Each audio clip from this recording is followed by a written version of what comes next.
Hello everyone, myself Dr. Kana Trivedi, Professor in School of Education, BBD University।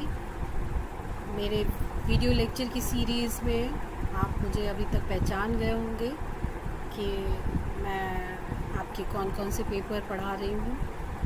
I am taking your philosophy and understanding of discipline.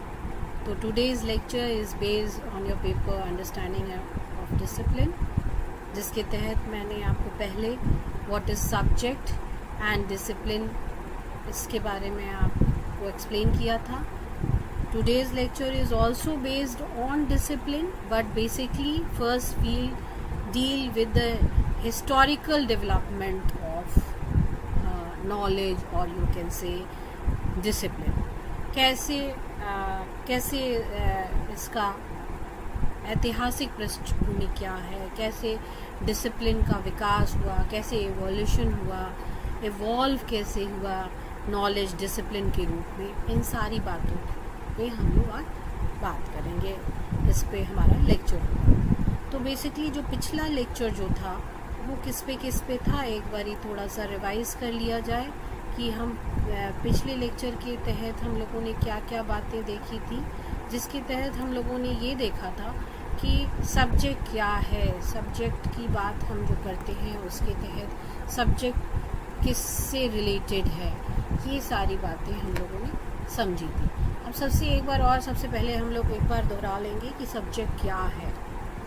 Subject क्या है? एक field of study है या एक branch of knowledge है जिसको हम पढ़ते हैं या और रिसर्च करते हैं। स्कूल में, कॉलेज में पढ़ते, स्कूल लेवल पे हम सब्जेक्ट्स पढ़ते हैं, फिर कॉलेज और यूनिवर्सिटी लेवल पे हम इसको और वाइडर रूप में पढ़ते हैं। फिर उसके बाद आता है कि जब हम और ज़्यादा उसमें स्पेशलाइजेशन लेना चाहते हैं तो हम उसमें रिसर्च पार्ट करते हैं। तो ये आपका बेसिक क्या हो गया, सब्जेक्ट हो गया। और सब्जेक्ट को हम एक चीज़ और कहते हैं कि ये एक टूल ऑफ लर्निंग है या एरिया ऑफ नॉलेज है जो कि हम स्कूल में पढ़ते हैं। जो भी एरिया ऑफ नॉलेज जिसको हम स्कूल लेवल पे पढ़ते हैं उसको हम सब्जेक्ट कहते हैं, स्कूल सब्जेक्ट कहते हैं। और it can be called as learning tool. तो लर्निंग टूल भी इसे कहा गया है, या ऐसा क्राइटेरिया, सब्जेक्ट को ऐसा क्राइटेरिया माना गया जिसके थ्रू आप पढ़ सकेंगे। अगर आप मोर प्रिसाइसली जानेंगे कि सब्जेक्ट क्या है तो हम कह सकते हैं कि सब्जेक्ट्स जो हैं वो लर्निंग का पार्ट है, ठीक है।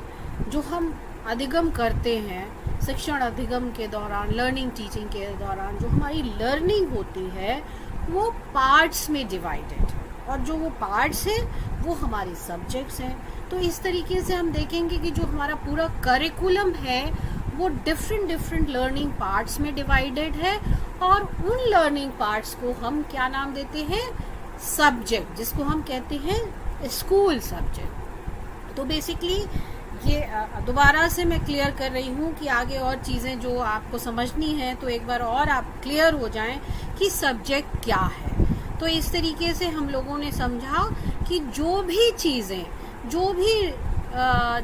जो ब्रांच ऑफ नॉलेज है, जो एरिया ऑफ स्टडी है, जो कि हम स्कूल लेवल पे पढ़ते हैं, वो हमारा स्कूल सब्जेक्ट हो गया। और हम इसको डिसिप्लिन टर्म भी बोलते हैं, लेकिन ये सब्जेक्ट डिसिप्लिन में कब कन्वर्ट हो जाता है, जब डिसिप्लिन को हम एक सिस्टमैटिक इंस्ट्रक्शन के रूप लेते हैं, और जिसके तहत हम कहते हैं कि ये एक पर्टिकुलर लर्निंग है जो कि हायर एजुकेशन में दी जाती है, यूनिवर्सिटी कॉलेजेस में दी जाती है। तो वो एक डिसिप्लिन का रूप हो जाता है। और अगर हम लेमैन भाषा में डिसिप्लिन को हम एक्सप्लेन करेंगे तो हम कह सकते हैं कि डिसिप्लिन को हम इस तरीके से पर्यायवाची के रूप में ले सकते हैं कि एक ऐसा रूल एंड रेगुलेशन जिसके तहत जो व्यक्ति है होता है उन रूल्स एंड रेगुलेशंस को फॉलो करता है, डिसिप्लिन होता है और उसको ओबे करता है, वो एक अलग डिसिप्लिन होगा, जो कि पिछले लेक्चर में हम डिफरेंट टाइप्स ऑफ डिसिप्लिन के बारे में भी हमने चर्चा की थी। अब हम लोग बात करेंगे कि ह्यूमनिस्टिक जो एजुकेटर्स हुए हैं उन्होंने स्कूल सब्जेक्ट को किस तरीके से स्कूल सब्जेक्ट पे क्या बात की। जितने भी ह्यूमनिस्टिक एजुकेटर्स हुए हैं उन्होंने स्कूल सब्जेक्ट को क्रिएट किया इस तरीके से कि वो स्टूडेंट को एक इंट्रिंसिक रिवॉर्डिंग एक्सपीरियंस प्रदान कर सके। जो छात्र हैं उनको एक ऐसा अनुभव दे सके, एक ऐसा लर्निंग एक्सपीरियंस दे सके स्कूल सब्जेक्ट के माध्यम से, जिससे कि that contribute to the pursuit of actualization, personal growth and individual freedom. मतलब स्कूल सब्जेक्ट वो माध्यम है ह्यूमनिस्टिक एजुकेटर्स के थ्रू जिसमें हम कहते हैं कि एक इंट्रिंसिक रिवॉर्डिंग एक्सपीरियंस देता है स्कूल सब्जेक्ट, और ये भी कंट्रीब्यूट करता है कि कैसे वो सेल्फ एक्चुअलाइज करे, सेल्फ एक्चुअलाइजेशन कैसे हो सके, इसके अलावा उनका पर्सनल ग्रोथ कैसे हो सके, और कैसे वो उनकी अपनी इंडिविजुअल फ्रीडम हो जिससे कि वो चूज़ कर सके, उन्हें आज़ादी दी जाए कि वो अपने इंटरेस्ट, अपनी एबिलिटी, अपने एप्टीट्यूड के अकॉर्डिंग वो अपने सब्जेक्ट्स का चुनाव कर सकें। इसीलिए जो स्कूल सब्जेक्ट जो फॉर्मुलेट किए जाते हैं वो इस तरीके से फॉर्मुलेट किए जाते हैं जिसके तहत ये रखा जाता है उनके सामने कि उनका जो स्कूल सब्जेक्ट का चुनाव होगा करिकुलम में वो इस पे निर्धारित होगा कि उनकी रुचि कैसी है, उनकी अभिवृत्ति कैसी है उस सब्जेक्ट के थ्रू। साथ ही साथ उन जो भी बच्चों का डेवलपमेंट हो रहा है, जो भी डेवलपमेंट स्टेजेस हैं, उसके अकॉर्डिंग ही सब्जेक्ट का चुनाव किया जाए। इसके अलावा they need to derive content from a wide range of sources. मतलब अब वो कंटेंट जो स्कूल सब्जेक्ट्स में पढ़ाए जाएं, जो स्कूल सब्जेक्ट में जो कंटेंट रखे जाएं, वो ऐसे होने चाहिए जिसमें एक वाइड रेंज हो कि इसका पर्सनल एक्सपीरियंसेस का, ह्यूमन एक्टिविटीज़ का, और कम्युनिटी, कल्चर और विजडम, ये सारी चीज़ों को हम स्कूल सब्जेक्ट में शामिल करें जिससे कि बच्चों का पर्सनल ग्रोथ हो सके।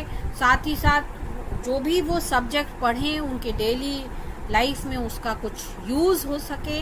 साथ ही साथ वो अपने कल्चर, अपने कस्टम, अपने ट्रेडिशन को भी आगे बढ़ा सके, और साथ ही साथ अपने विजडम पे भी ध्यान दें। तो इस तरीके से हम लोगों ने देखा कि जो डिसिप्लिनरी नॉलेज जो है वो कैसी होनी चाहिए, वो ऐसी होनी चाहिए जो कि useful information they in the form of school subjects.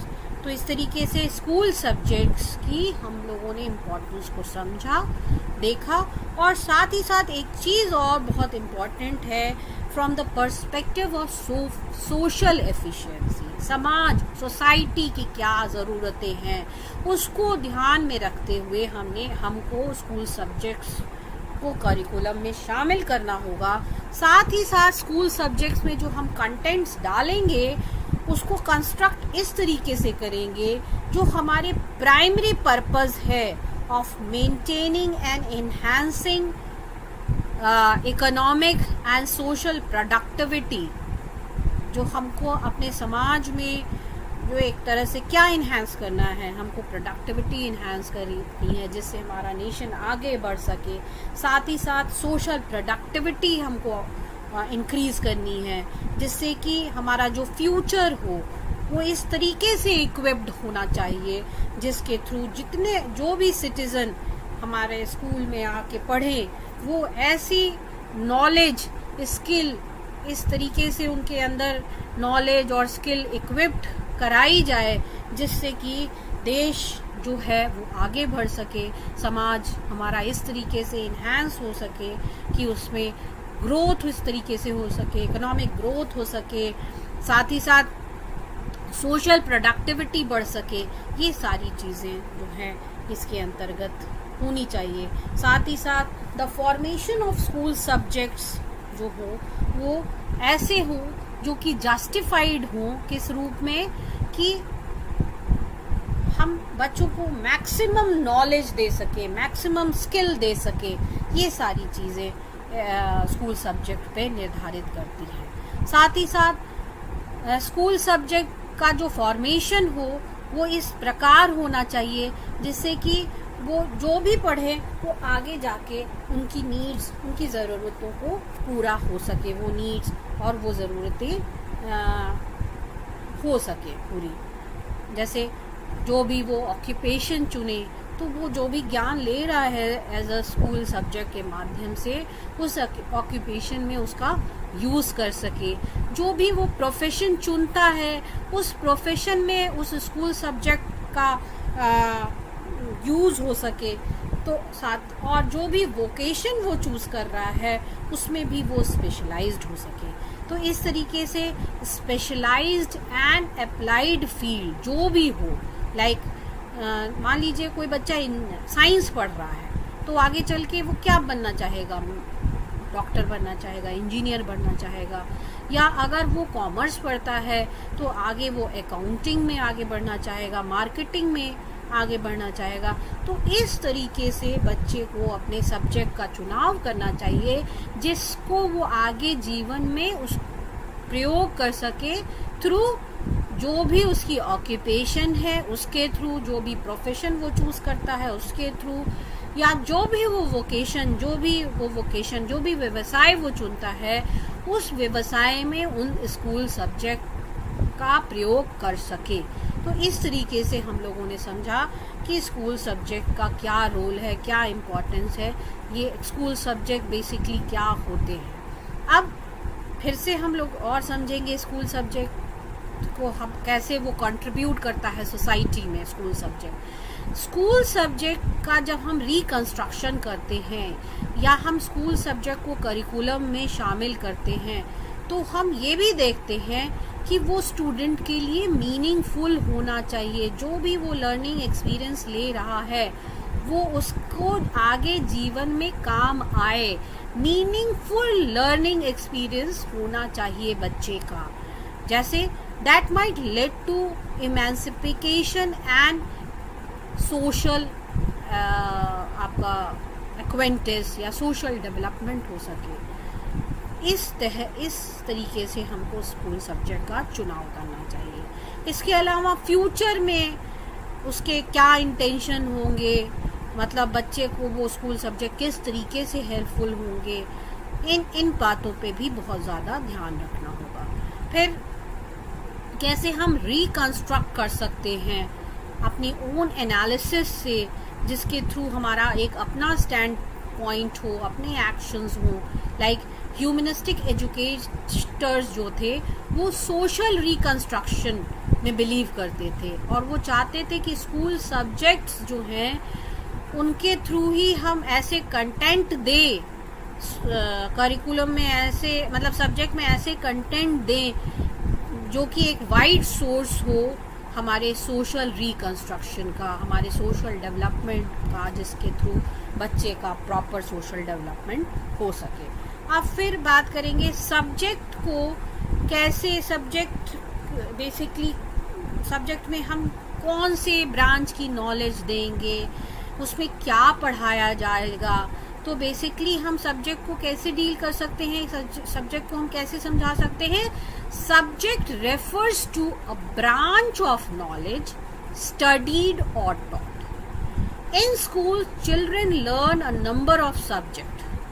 ठीक है, स्कूल में कौन कौन से सब्जेक्ट होते हैं, मतलब स्कूल में जो भी सब्जेक्ट बच्चा पढ़ता है वो क्या है, वो एक ऐसा ब्रांच ऑफ नॉलेज है या एक ऐसा एरिया है जिसको बच्चा जो है पढ़ता है, स्टडी करता है या उसको पढ़ाया जाता है।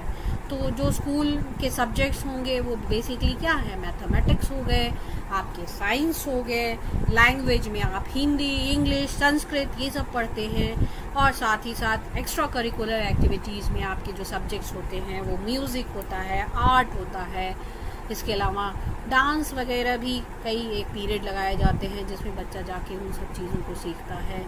और साथ ही साथ पीटी का पीरियड होता है जिसमें वो एज अ सब्जेक्ट हेल्थ के रूप में एज अ सब्जेक्ट पढ़ाया जाता है। तो ये सारे सब्जेक्ट्स जो हैं वो ऐसे ब्रांचेस ऑफ नॉलेज हैं जिसके थ्रू जो बच्चा है वो एडजस्ट होता है अपने एनवायरनमेंट में, और उसके अलावा वो एकोमोडेट होता है कि वो अपने एजुकेशन के गोल्स को पूरा कर सके। बात करते हैं कि जब हम सब्जेक्ट की फिर बात करते हैं कि अटेंशन पेड टू रिसर्च, मतलब हम ऐसे सब्जेक्ट्स को चुने जो कि आगे जाकर हम उन सब्जेक्ट पे रिसर्च भी कर सकें। जैसे the word subject has other meaning as well. अभी तक तो हमने स्कूल सब्जेक्ट्स की बात की, इसके अलावा अगर हम सब्जेक्ट को और दूसरे सब्जेक्ट को हम कैसे कैसे ले सकते हैं, हम और उसके मीनिंग को कैसे ले सकते हैं, तो it is used to refer to the word in a sentence. कोई सेंटेंस में एक पार्ट होता है subject, naming who or what performs the action of the word. जैसे कोई सेंटेंस में सब्जेक्ट एंड प्रेडिकेट होता है। अगर हम एक एग्जाम्पल लें कि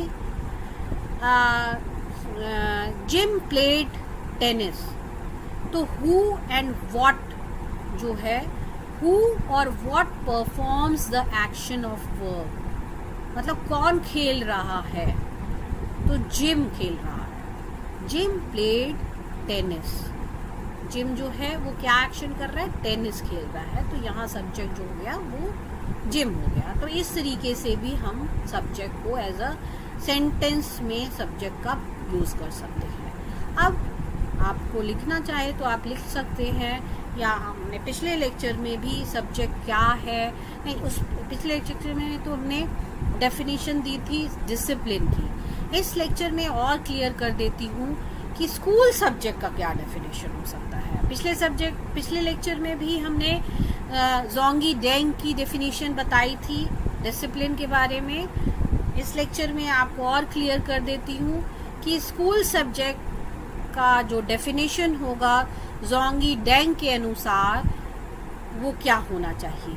बेसिकली स्कूल सब्जेक्ट को कैसे हम डिफाइन करते हैं, a branch of knowledge or body of knowledge that being provided to its learner. जो भी स्टूडेंट है, जो भी टॉट है, जो भी छात्र है, जिसको हम स्कूल में जो भी हम पढ़ा रहे हैं, जो भी हम नॉलेज दे रहे हैं, जो भी बॉडी ऑफ नॉलेज दे रहे हैं, जो भी ब्रांच ऑफ नॉलेज दे रहे हैं, उसको हम क्या डिफाइन करते हैं, स्कूल सब्जेक्ट डिफाइन करते हैं।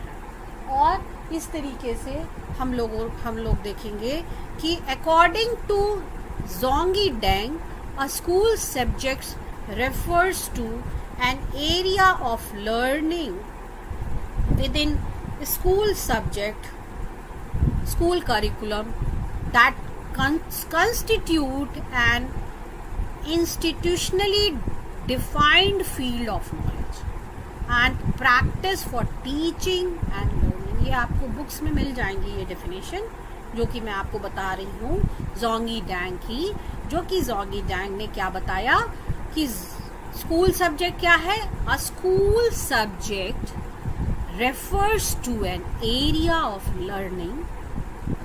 ठीक है, स्कूल सब्जेक्ट क्या है, एक area of learning within the school curriculum. ठीक है, according to Zongyi Deng a school subject refers to an area of learning within school curriculum that constitutes an institutionally defined field of knowledge and practice for teaching and learning। पिछले lecture में मैंने discipline के बारे में आपको बताया था जोंगी डेंग की डेफिनेशन। इस लेक्चर में और क्लियर कर दे रही हूँ सब्जेक्ट एंड डिसिप्लिन में डिफरेंस, जिसमें सब्जेक्ट को और क्लियर बताऊंगी। पिछले लेक्चर में हमने डिसिप्लिन पे ज़्यादा चर्चा की थी, इस लेक्चर में हम सब्जेक्ट के बारे में समझेंगे, बट इस लेक्चर में हम सब्जेक्ट और डिसिप्लिन में बेसिकली डिफरेंस देख रहे हैं। क्या है सब्जेक्ट और डिसिप्लिन में डिफरेंस, तो इसलिए बहुत ज़रूरी हो जाता है पहले आप सब्जेक्ट को समझें। तो अभी तक हमने सब्जेक्ट को आपको ऐसे ही समझाया, अब डेफिनेशन के माध्यम से मैं आपको बता दिया, एक बार और पढ़ देती हूँ जिससे और क्लियर हो जाए। According to Zongyi Deng, a school subject refers to an area of learning within the school curriculum that constitutes an institutionally defined field of knowledge and practice for teaching and learning. मुझे लगता है कि आपको समझ में आ गया होगा school subject क्या है। ठीक है, अब हम बात करेंगे एक और डेफिनेशन की, जो कि स्कूल सब्जेक्ट के ही फीचर्स को बताता है, जिसको डिफाइन किया गया था आपको ग्रॉसमैन एंड स्टुडोलस्की ने 1995 में। उन्होंने बताया कि स्कूल सब्जेक्ट जो है उसके 3 फीचर्स हैं। कौन थे वो? 1995 में ग्रॉसमैन एंड स्टुडोलस्की ने बताया कि स्कूल सब्जेक्ट के 3 फीचर्स हैं। पहला फीचर क्या है स्कूल सब्जेक्ट का? स्टेटस, मतलब क्या स्टैचू होना चाहिए, एक क्या पूरा आपका सब बॉडी क्या होनी चाहिए, स्टेट क्या है। ठीक है, first feature should be state. ठीक है, दूसरा परसीव्ड सब्सिक्वेंटली, और तीसरा हो जाएगा स्कोप, मतलब हम स्कूल सब्जेक्ट को एज अ स्टेट कैसे समझते हैं, फिर बच्चा कैसे परसीव कर सकता है सीक्वेंस में, और उसके क्या स्कोप हो सकते हैं। जैसे पहला, जैसे school subject differ in status.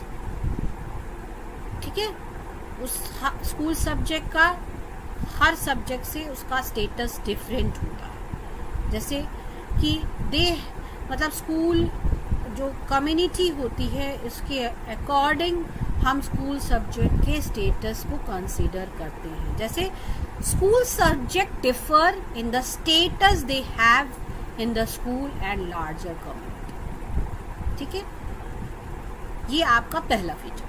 School subject जो होता है वो डिफर करता है इन द स्टेटस जो कि उसकी है, they have in the school and larger community. School में जो उसकी स्टेटस है स्कूल सब्जेक्ट की, और कम्युनिटी में जो स्टेटस है वो डिफर करती है टाइम टू टाइम। दूसरा है subsequently is perceived and important in school subject where certain knowledge and skill have to be known before proceeding to a new learning.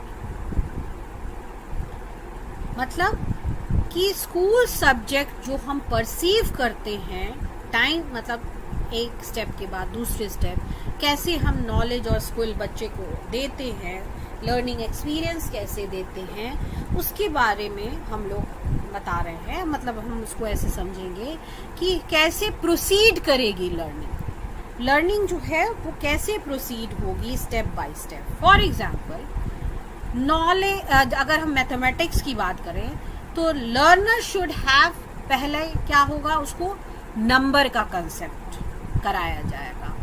पहले 1 2 3 नंबर्स बताए जाते हैं, फिर कहाँ पे फिर नंबर का कंसेप्ट ऑफ प्लेस वैल्यू बताते हैं। जैसे छोटे बच्चों को सबसे पहले काउंटिंग सिखाई जाती है, नंबर के कंसेप्ट को बताया जाता है। फिर जब वो और बड़े क्लास में जाता है तो उसको बताते हैं कि प्लेस वैल्यू क्या होती है, unit 10 100।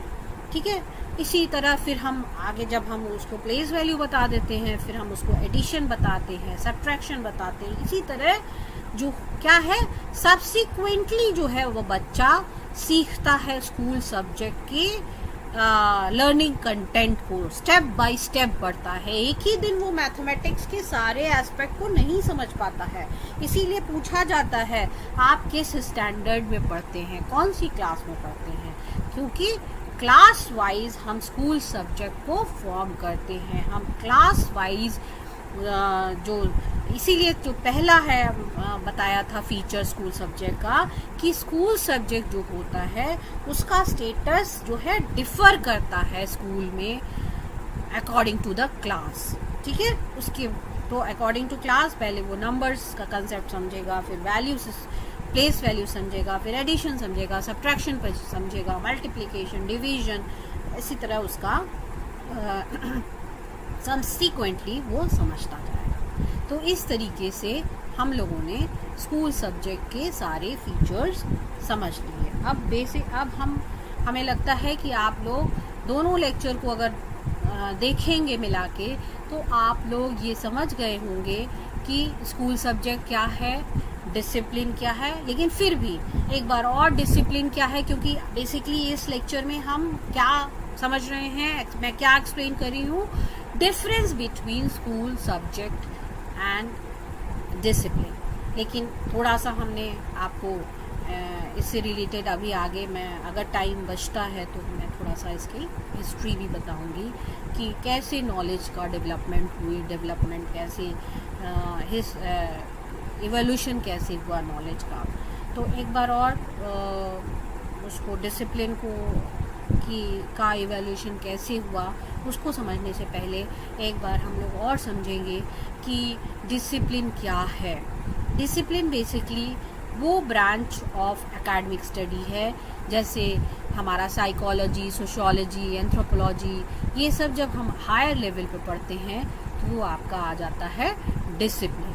For example in school हम सब्जेक्ट्स पढ़ते हैं, स्कूल सब्जेक्ट पढ़ते हैं, और हायर इंस्टीट्यूट में जैसे कॉलेजेस में, यूनिवर्सिटीज़ में हम वही जो ब्रांच ऑफ स्टडी हो जाती है वो हमारी एकेडमिक्स डिसिप्लिन हो जाती है, जिसके कुछ कैरेक्टरिस्टिक्स होते हैं, जैसे उसकी जो भी हम पर्टिकुलर सब्जेक्ट ले रहे हैं जिसको हमें आगे हायर एजुकेशन में पढ़ना है, उसको हमें स्पेसिफिक नॉलेज मिलता है, उसकी स्पेसिफिक कंसेप्ट होता है, उसका स्पेसिफिक थ्योरीज होती हैं, स्पेसिफिक। मान लीजिए हम साइंस एज अ सब्जेक्ट पढ़ रहे हैं और साइंस में हमको बायोलॉजी पढ़ना है, बायोलॉजी के भी अलग अलग सब ब्रांचेस हैं, जैसे botany, zoology and botany zoology हो गई, तो बॉटनी के अलग कंसेप्ट होंगे, जोलॉजी के अलग कंसेप्ट होंगे।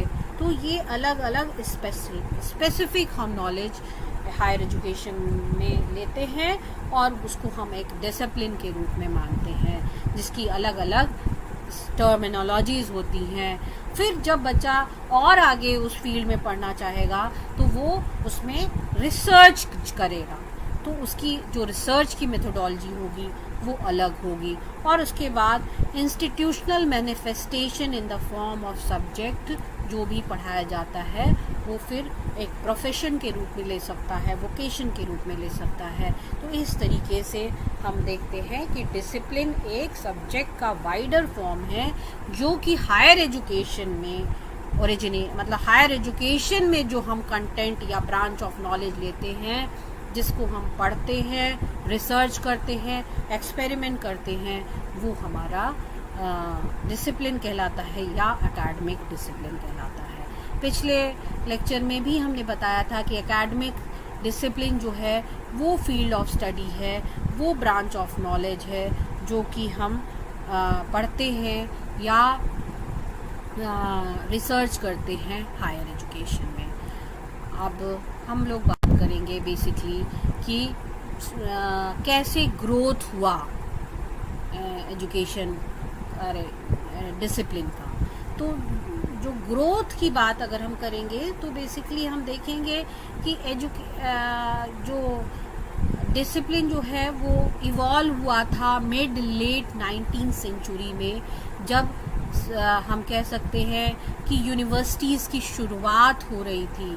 Most academic discipline have their roots in the mid to late 19th century, ठीक है, जिसमें हम यूनिवर्सिटीज़ आए और जो हमारी ट्रेडिशनल जो टीचिंग थी वो चेंज हुई और जो हमारा ट्रेडिशनल करिकुला था वो सप्लीमेंटेड हुआ non classical languages and literature, social sciences and political sciences में। मतलब जो हमारी ट्रेडिशनल कैरिकुलम था वो सप्लीमेंट हुआ non classical language and literature, social sciences, जो कन्वर्ट कैसे हुए, हमारे कौन से डिसिप्लिन में कन्वर्ट हुए, जैसे पॉलिटिकल साइंस में कन्वर्ट हुआ, इकोनॉमिक्स में हुआ, ये एज अ सब्जेक्ट्स पढ़ने लगे हम हायर लेवल पे, सोशियोलॉजी के रूप में और पब्लिक एडमिनिस्ट्रेशन के रूप में। और साइंस जो था, नेचुरल साइंस को जो हम पहले हमारा ट्रेडिशनल हम नेचुरल साइंस के रूप में पढ़ते थे, अब हम लोग कैसे physics, chemistry, biology, engineering, medical, इन सब के उसमें हम लोग पढ़ने लगे। उसके बाद 20वीं शताब्दी के पहले जितने भी एकेडमिक डिसिप्लिन्स थे, जैसे साइकोलॉजी ऐड किया गया यूनिवर्सिटी में, फिर 1970s और 80s में किसका बहुत ज़्यादा, साइंस का बहुत एक्सप्लोजन हुआ, जिसके तहत हम लोगों ने देखा कि डिसिप्लिन जो क्या फोकस कर रहा था, एकेडमिक डिसिप्लिन ज़्यादा स्पेसिफिक थीम पे फोकस करने लगा। लाइक ऐसे सब्जेक्ट जैसे मीडिया स्टडीज़ आ गए, विमेन स्टडीज़ आ गए, या हम रेसिस स्टडीज़ करने लगे। तो जब हम कोई स्पेसिफिक थीम को लेकर जब हमारी पढ़ाई होने लगी 1970s के दशक में या 80 के दशक में, जो कुछ नए और सब्जेक्ट इवॉल्व हुए, जैसे मीडिया का सब्जेक्ट के रूप में आया जो आज के टाइम पे बहुत ज़्यादा पॉपुलर है, विमेन स्टडीज़ पॉपुलराइज हुई, या रेशिस स्टडीज़ जैसे ब्लैक स्टडीज़ पॉपुलराइज हुई। ये सारे एकेडमिक डिसिप्लिन उभर के आए और ये एकेडमिक डिसिप्लिन जो डेजिग्नेट हुए थे as a preparation for career and profession. Basically हम केवल for the sake of knowledge ही ना पढ़ें, बल्कि एज अ करियर, हमारा करियर बन सके उन सब्जेक्ट से, हमारा प्रोफेशन बन सके। जैसे नर्सिंग के लिए नर्सिंग एज अ प्रोफेशन या करियर के लिए एक डिसिप्लिन बनाएगी हॉस्पिटैलिटी मैनेजमेंट। हॉस्पिटैलिटी मैनेजमेंट जो यूनिवर्सिटीज़ में कराया जाने लगा। इसके साथ साथ यूनिवर्सिटीज़ में साइंस के बहुत अलग अलग सब्जेक्ट्स आ गए, अलग अलग डिसिप्लिन बने, जैसे बायोकेमिस्ट्री एक डिसिप्लिन बनी, जियो फिजिक्स भी एक डिसिप्लिन के रूप में उभरा जो कि बहुत पॉपुलर हुआ। इसी तरह जो नॉलेज था वो उसका कंट्रीब्यूशन इस रूप में हुआ कि वो वाइडली रिकॉग्नाइज्ड होने लगा, नॉलेज का एक्सप्लोजन हुआ, जिसमें साइंस के नॉलेज का एक्सप्लोजन जो था वो 20th सेंचुरीज में ज़्यादा हुआ, जिससे कि ज़्यादा से ज़्यादा प्रोफेशन, साइंस, ह्यूमैनिटीज़, कॉमर्स, इन सारे सब्जेक्ट का एक तरीके से इनके इससे रिलेटेड जो ब्रांच ऑफ स्टडीज़ थी उनका एक्सप्लोजन बहुत हुआ, जिससे करियर ज़्यादा से ज़्यादा इवॉल्व हो सके, ज़्यादा से ज़्यादा करियर्स हम दे सके लोगों को, और लोग अपने डे टू डे लाइफ में उन करियर्स को ऑप्ट करें, ज़्यादा से ज़्यादा प्रोफेशंस हों। तो इस तरीके से हम लोगों ने देखा कि जैसे जैसे 20th सेंचुरी अप्रोच हुई और उस 20th सेंचुरी के अप्रोच के में हम लोगों ने जो हमारा ब्रांच ऑफ नॉलेज थी वो उसका डेजिग्नेशन ग्रेजुअली जो हुआ वो चेंज हुआ, और अलग अलग कंट्रीज़ ने अपने कन्वेंशनल सब्जेक्ट्स को अलग अलग तरीके से दिया, जिसमें जो डिसिप्लिन्स थे, अलग अलग जो कन्वेंशनल सब्जेक्ट्स थे, उनको हर कंट्री में अलग तरीके से वो सब्जेक्ट इवॉल्व हुआ। जैसे 20वीं शताब्दी में साइंस डिसिप्लिन जो कौन कौन सब्जेक्ट उससे इवॉल्व हुए, physics, chemistry, biology, geology and astronomy. ठीक है, तो 20वीं शताब्दी में जो साइंस डिसिप्लिन में जो सब्जेक्ट को हम लोगों ने इंक्लूड किया था वो था physics, chemistry, biology, geology and astronomy है। फिर सोशल साइंसेस जो डिसिप्लिन निकल के आया हायर एजुकेशन में, उसमें जो सब्जेक्ट्स इवॉल्व हुए वो थे इकोनॉमिक्स, पॉलिटिक्स, सोशियोलॉजी, साइकोलॉजी, ये इस तरह के ये सब्जेक्ट्स आए। फिर हम लोग देखेंगे कि प्रायर टू 20th सेंचुरी, 20वीं शताब्दी से पहले ये जो कैटेगरीज थी वो ब्रॉड और जनरल थी, वो which was expected due to the lack of interest in science at that time. 20वीं शताब्दी से पहले जो साइंस में लोगों को इतना इंटरेस्ट नहीं था और इस वजह से साइंस में इतना एक्सप्लोजन नहीं हो पाया, और क्योंकि इतना लोगों को इतना समझ नहीं थी। बेसिकली जो साइंस पढ़ने वाले लोग थे उनको हम क्या बुलाते थे, नेचुरल हिस्टोरियंस बुलाते थे, नेचुरल फिलोसफर्स बुलाते थे, क्योंकि फिलॉसफी ही जो थी वो सारी विषयों की जननी है। तो बेसिकली जो ट्रेडिशनल करिकुलम था उसमें बेसिकली जो डिसिप्लिन था वो नेचुरल फिलोसफर के रूप में हमने, मतलब जो उसको पढ़ने वाले लोग थे वो नेचुरल फिलोसफर कहलाए, नेचुरल हिस्टोरियन कहलाए। तो जो लेबल लगा था वो नेचुरल फिलोसफर, नेचुरल हिस्टोरियंस का था। और अगर हम अरस्तु के ज़माने में जाएंगे तो इस तरह के हमको लेबल्स मिलते हैं। तो natural history refer to what we now call as life sciences। पहले नेचुरल हिस्ट्री को आज मतलब जो हमारा पिछला ट्रेडिशनल करिकुलम था, जो आज के समय का लाइफ साइंस है, उस टाइम पे नेचुरल हिस्ट्री कहलाता था। और आज क्या है, नेचुरल हिस्ट्री किस में कन्वर्ट हो गया, लाइफ साइंसेस में कन्वर्ट हो गया। और जो नेचुरल फिलॉसफी था पहले का, पिछले ट्रेडिशन जो हमारा 20वीं शताब्दी से पहले नेचुरल फिलॉसफी को हम कहते थे, मतलब नेचुरल फिलॉसफी जो था वो रेफर्ड हुआ, मतलब आज के टाइम पे हम उसको फिजिकल साइंस कहते हैं। मतलब हम जो अभी फिजिक्स पढ़ते हैं या जो हम फिजिकल साइंस पढ़ते हैं उसको हम नेचुरल फिलॉसफी के रूप में पहले समझते थे। तो इस तरीके से हम लोगों ने देखा कि ये डिसिप्लिन जो है वो ऐसे इवॉल्व हुआ, धीरे धीरे इवॉल्व हुआ। पहले हम उसको जो हमारे सब्जेक्ट्स बेसिकली थे वो कैसे होते थे, नेचुरल हिस्ट्री के रूप में पढ़ते थे हम लोग, नेचुरल फिलॉसफी के रूप में पढ़ते थे।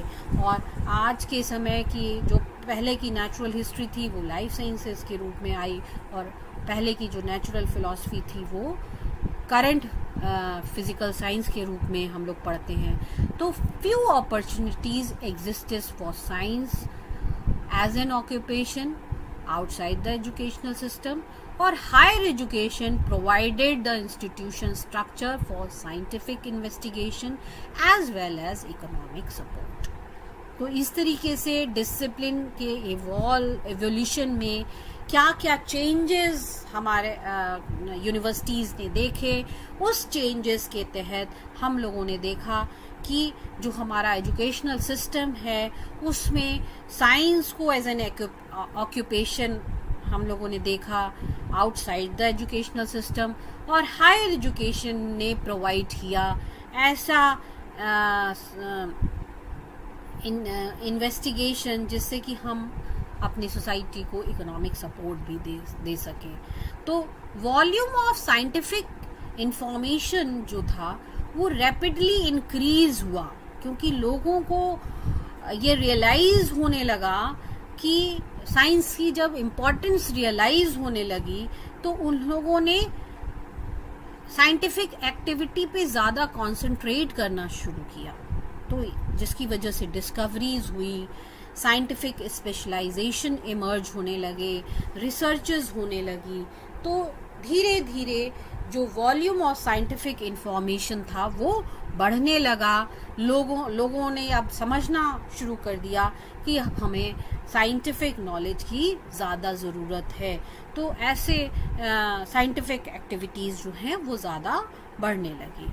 तो इवेंचुअली जो एकेडमिक्स थी वो आइडेंटिफाइड हुई डिफरेंट डिसिप्लिन्स में, जो कि फाउंडेशन रखती है हमारे स्पेसिफिक या स्पेशलाइज्ड इंटरेस्ट और एक्सपर्टीज़ का। अब हम लोग बात करेंगे कि किस तरीके से हम 4-5 ग्राउंड है जिसके तहत हम देख सकते हैं कि ये जो जितनी भी चीज़ें देखी उसके तहत हम देख पाएंगे कि ये मेजर डिफरेंस है स्कूल और सब्जेक्ट्स के बीच में।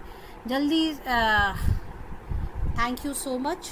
इस तरीके से आपने हमारे लेक्चर को सुना और इसमें हम लोगों ने जो डिसिप्लिन और सब्जेक्ट दोनों को समझा, उसके तहत आप लोगों ने ये पूरी तरीके से कैसे डिसिप्लिन इवॉल्व हुआ विद सेंचुरीज़ में, नॉलेज कैसे इवॉल्व हुई और सब्जेक्ट क्या है, डिसिप्लिन क्या है, उसमें बेसिक डिफरेंस आपको समझ में आ गया होगा। Thank you so much student. I hope आपको मेरे लेक्चर में जो मैंने एक्सप्लेन करने की कोशिश की होगी वो आप लोगों को समझ में आ गया।